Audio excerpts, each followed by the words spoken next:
Let's see if we can roll under 7. They've rolled a 6. Man alive. That means these guys have to retreat from here right at the last. They've snatched the victory from the jaws of defeat. We think all these guys get to stay in here up on the hill. We have got a leader and a move and a fire. So for sure they're going to fire into there. For sure they are going to use their artillery with an extra dice on there. So let's get 2 dice into there with our artillery first. We also have a leader, don't we? A leader, a move and a fire. We could actually use the artillery bonus card twice, going from here with a normal artillery and 1 there from leader's artillery. Let's get 4 dice into there in that case. We're looking at 5s and 6s, and they've all missed. Okay. Then in that case, we're going to try something else. What we're going to try? We're going to try to move this veteran infantry into here. It's a long shot.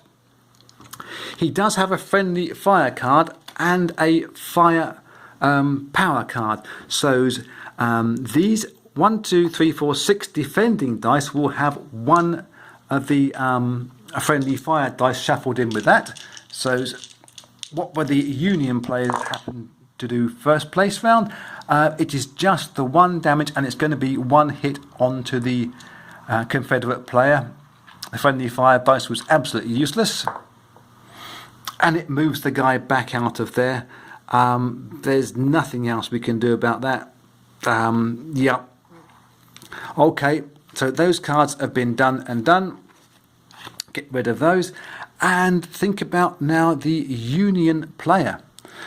Presumably just reinforcing. They get 4 dice for their movement orders, and they have 3 movements rather, and 1 artillery. So bulk up and support, I think, is the way to go here. So if we move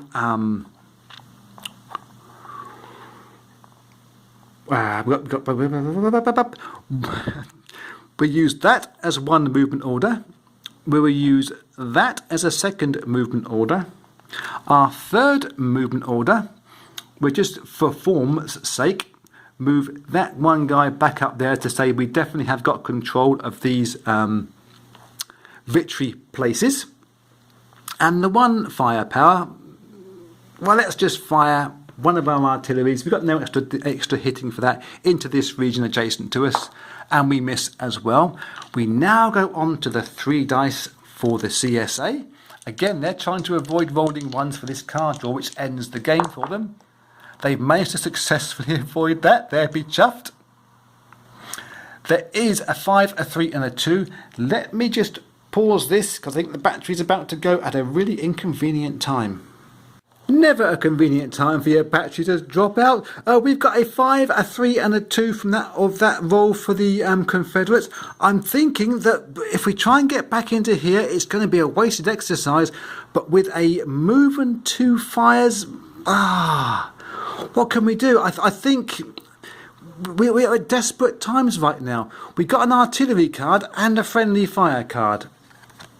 So let's utilise that. We'll use the this guy here to try and burst through and get back up to here.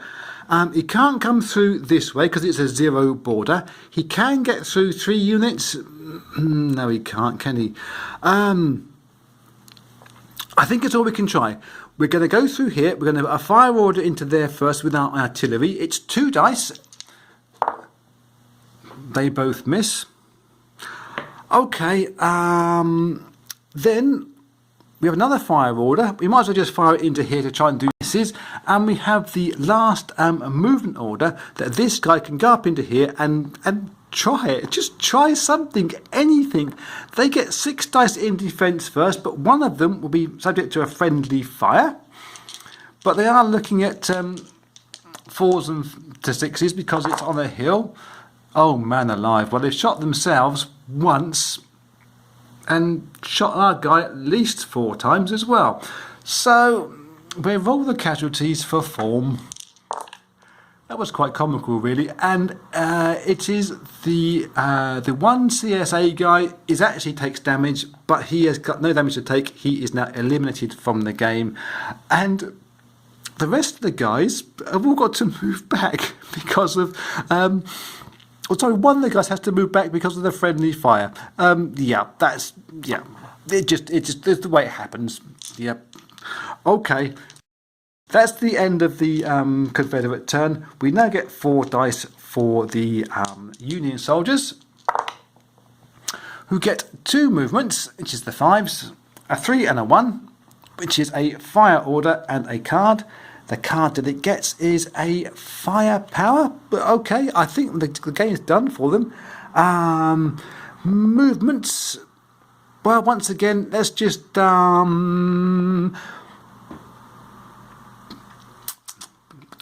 put some more guys forward. Yeah, he can go into there. He can go into there. Our fire order can be versus this region here.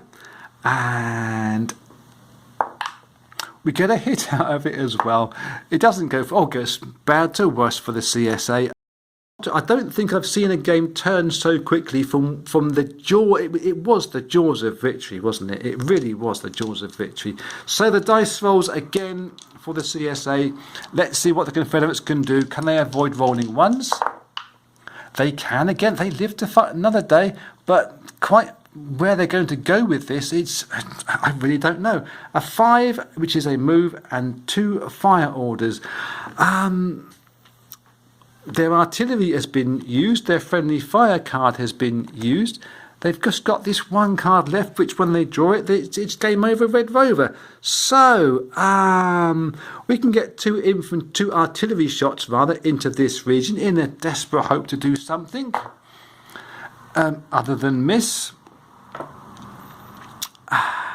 It's pretty dire now, isn't it? It really is pretty dire. We will move a token unit forward. There's nothing we can read. I think we're just really playing this game out until we get this last card drawn. Let's roll the 4 dice rather, for the Union. They get to draw 2 cards and a leader order and a fire order. So drawing 2 cards. In fact, they're close to the end. They've only got 1 card themselves. So, in that case,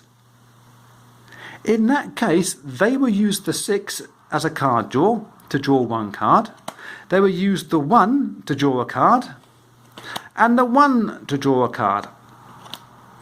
So there's now no cards left on here, and only 1 card left on there. And you have to have 1 more roll of 1 for that to actually be effective. You can't take that last card as a 6. So ignore what we got going on down here, really. I think they'll take the firepower card. They'll be using and